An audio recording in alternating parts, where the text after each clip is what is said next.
fausses déclarations. Intentionnelles ou non, elles sont toujours sérieuses. Bonjour tout le monde, je m'appelle Mélanie Scatolin, je suis consultante réglementée en immigration canadienne et aujourd'hui, je parle des fausses déclarations dans cette vidéo. Qu'est-ce que c'est? Eh bien, ça peut être de mentir aux autorités, de cacher des informations ou encore de donner des faux documents, le tout que ce soit voulu ou non. Comment elles se produisent? Eh bien, outre le fait de volontairement mentir ou donner un faux, ça peut être à la base une mauvaise interprétation d'une question. Par exemple, dans un formulaire, on demande avez-vous été arrêté ou reconnu coupable ou détenu au Canada ou n'importe quel pays. Et vous, vous comprenez et. Avez-vous été arrêté et reconnu coupable et détenu?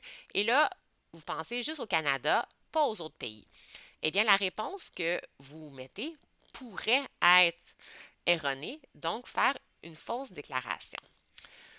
Ça peut être une confusion dans les dates, des oublis d'emploi, des oublis d'adresse. Ça peut être également une mauvaise traduction. Donc, à cet effet-là, on prend toujours un traducteur agréé. On ne demande pas à son ami ou à son voisin de faire la traduction pour nous. Tous les documents qu'on envoie au gouvernement doivent être en français ou en anglais. Aussi, on fait attention aux devises dans les documents financiers. Au Canada, on utilise le dollar canadien. Si votre banque vous donne un document, assurez-vous que la conversion soit faite par une source officielle. Aussi, ça peut être des déclarations qui ne sont pas enlignées avec des informations que vous avez données dans des demandes précédentes. Et aussi, ça peut être malheureusement des erreurs ou des fausses déclarations faites par le tiers qui vous représente dans votre demande.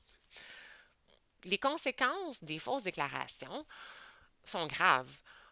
Outre avoir des retards ou des refus, vous pourriez être interdit de territoire pour 5 ans. Donc, avant, par contre, d'être interdit de territoire, l'agent va vous envoyer un document. Donc, on appelle ça une lettre d'équité procédurale.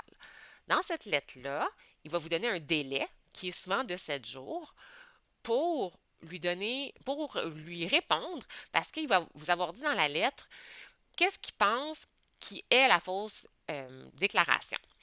Donc, on répond à l'agent en respectant le délai, en lui donnant une lettre explicative et des documents si c'est pertinent. Après ça, l'agent va prendre sa décision. Donc, votre demande pourrait être acceptée, elle pourrait être refusée parce que vous n'avez pas dit la vérité. Donc, ce n'est pas une interdiction de territoire ou vous pourriez être interdit de territoire pour 5 ans. Comment on se protège des fausses déclarations? Bien, premièrement, on vérifie tous les documents dans leur ensemble. On s'assure que les renseignements mis dans les formulaires concordent avec ceux dans les documents. Donc, on les lit bien. Si la banque, par exemple, vous donne une attestation, prenez le temps de lire l'attestation. Prenez le temps de vous assurer de la qualité des documents. On garde une copie de tout pour plus de sécurité. On se fait une ligne du temps pour éviter les confusions. Et si vous avez un tiers qui vous représente, donc on s'assure que ce soit un consultant accrédité par le collège des consultants en immigration ou un avocat membre du barreau et ayez accès à votre dossier. Une fois la demande soumise, c'est votre dossier, ça vous appartient. Demandez à votre représentant une copie. On est obligé de vous donner votre dossier, c'est le vôtre, parce que, on n'oublie pas, vous êtes responsable de ce qui est déclaré dans la demande, parce que ça va être vous qui pourriez être interdit de territoire, pas votre professionnel, pas votre représentant. Donc, même si c'est le professionnel qui fait la fausse déclaration, en bout de ligne, c'est vous qui allez en subir les conséquences.